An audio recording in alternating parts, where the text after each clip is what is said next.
Okay, hello everyone, and welcome again to the video series for this unit. I'll be covering a range of issues and topics, including the AITSL standards and also equity and ethical issues in teaching and legal issues in teaching as well. So let's start with the standards first of all. So as you've probably heard me speak about the standards in previous videos, I cast a critical eye on the standards to be sure, and I think as teacher practitioners and critical thinkers, we do need to take that kind of approach to the standards. I think too many are probably just wholesale accepting them as a requirement that you can't do much about it, and it's not necessarily healthy for democracy if we, as a workforce, as a teaching workforce, we just blindly accept certain requirements and don't trouble them and consider perhaps what they're doing, what the standards are doing to teachers and to teachers' work and the effects. And it's not necessarily to see everything as bad or the standards as necessarily bad. I see them as potentially dangerous. So oftentimes critical practitioners or critical thinkers or theorists are accused of taking sort of a moral position around something being bad or good. And actually that's a too a simplistic analysis of what critical theorists do. What critical theorists are very good at, and what I most identify with, is that idea of looking at something, and in this case it's the standards, looking at it and troubling it, problematizing it, seeing it as potentially dangerous. And when something is potentially dangerous, it's not either good or bad. I mean, electricity is potentially dangerous, and it has lots of benefits. So that's a fairly good analogy, I think, that if we see something as potentially dangerous, we approach it with caution. And we think about, well, how is this going to be used in ways that are productive, and are there unproductive kinds of effects from this push and this obsession with the standardization of teachers' work and creating a set of codified competencies, very detailed, yes, but codified and normalized nonetheless. And I've talked about normalization in previous videos. But I just want to read a few quotes and reference a few thinkers in regards to this who are doing this work much better than I am in regards to looking at the standards. So there is some great papers to read in regards to this critical view of the standards, and again, I will provide some notes in the YouTube link. And please remind me if I've referenced something and I haven't provided a note. I know I sometimes do that. Just let me know. Send me a message on Facebook if you're really interested in reading something and I haven't provided a link. But one particular author that is quite good at casting a critical view of the standards is a woman by the name of Jane Osgood, Osgood, Osgood.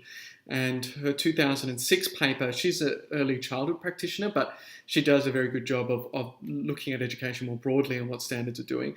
And Osgood is particularly good at questioning this idea or the notion of professionalism in teaching, what it is and what it does, and certainly teachers and the teaching workforce, and from a federal point of view, the federal government, and in conjunction with all the different departments of education across the country, and certainly with the buy-in of principals and teachers and leaders, they're professionalizing the workforce or pushing towards a more standardized notion of what professional teachers do, and that's what the standards are all about.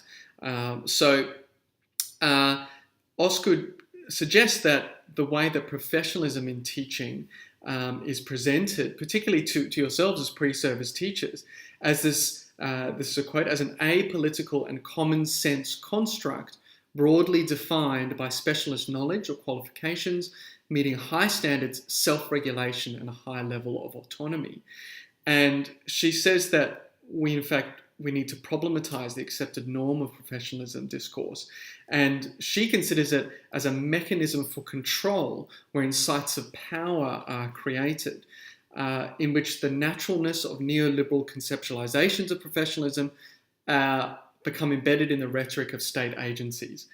So departments of education, or more broadly the federal government, these state agencies really work to govern the scope or the limits to which professionalism is defined. So it creates boundaries around what is professional conduct, what is professional behaviour, what are professional competencies in regards to the work of teaching. And then there's a kind of a regulatory mechanism around this. So the AITSL regulates the work of universities and how universities now shape their courses and get accredited, and also then regulate within the teaching workforce who is deemed as a teacher leader and that progression, career progression. And certainly performance management is all aligned to the AITSL standards. There is also a connection with the registration boards across the country for teacher registration that link in with the professional standards, to be sure. And all the professional development that you do is also linked to the standards. So everything falls under and then gets governed by these standards. And then you think, well, again, what is missing and what is omitted? And there's an explicit element of the assessments coming up, assessment 2, where you look at your interview or the pre-recorded interview, where you've got to think, well, what is omitted out of what teachers are actually doing every day? The standards don't cover X, Y, or Z. So if everything is being governed by the standards, how are we to then come to terms with this aspect of teachers' work if we're always then considering that teachers and professional, competent, effective teachers are those that meet these standards? So further, another very a critical theorist in this area is a fellow by the name of O'Brien, O''Brien, in his paper from 2014. This is a quote from his paper. He said, within a rapidly changing government policy context, complete with intensification of workload, practitioners, teachers, are left too busy and preoccupied with meeting standards to wrestle with their professional identities and how they might negotiate and construct their preferred commitment to being professional as well as behaving professionally in their work. So that's a very nice quote, and that points to what I was just saying, this notion that if you obsess about the standards in one way or another, or they're talked about all the time, or performance managed through them, if they come to form the way you're assessed, certainly as a pre-service teacher, even well before you get into the job, all of the tick boxes in regards to your performance in schools are around the standards. So then how do you negotiate and construct your kind of professional commitment to the work that you're doing? Again, the stuff that might fall outside of the standards. A final thing, I don't want to get too heavy into the literature here, and I'll stop at this one. But Stephen Ball is a very prolific writer and a critical theorist in regards to standards and looking at reform movements as well, both in the UK and Australia around teachers' work. And the AITSL are certainly a reform. They've reformed and brought in many of the state-based kinds of standards and competencies around teaching and brought it into a holistic model for the whole country. But Ball has said in his 2003 paper, within this thesis, so this notion of teachers having to perform according to standards, a paradox exists where centralising reforms, like the AITSL, have been presented as giving greater freedom, but actually act to deregulate, then re-regulate a process which can be called controlled decontrol. So within this context, teachers are represented and encouraged to think of themselves as enterprising neoliberal professionals, yet they are managed according to an ideology of professionalism, which has the effect of and then re-professionalizing them. So it's sort of like, let's strip away all of the kind of maybe what might you call, not ad hoc, but certainly the ways in which a teacher's sense of self and the work that they do emerges out of experience and trial and error and discovering what works in particular contexts, whether they be in a hard-to-staff metro school, a regional school, a private school. That stuff gets washed away, and then a reformulation of what teachers' professional identities should be like according to a particular normalized box is. And then we will then put that upon all teachers, no matter where you are and what context you're working in or who you're teaching, will apply the same standard no matter what.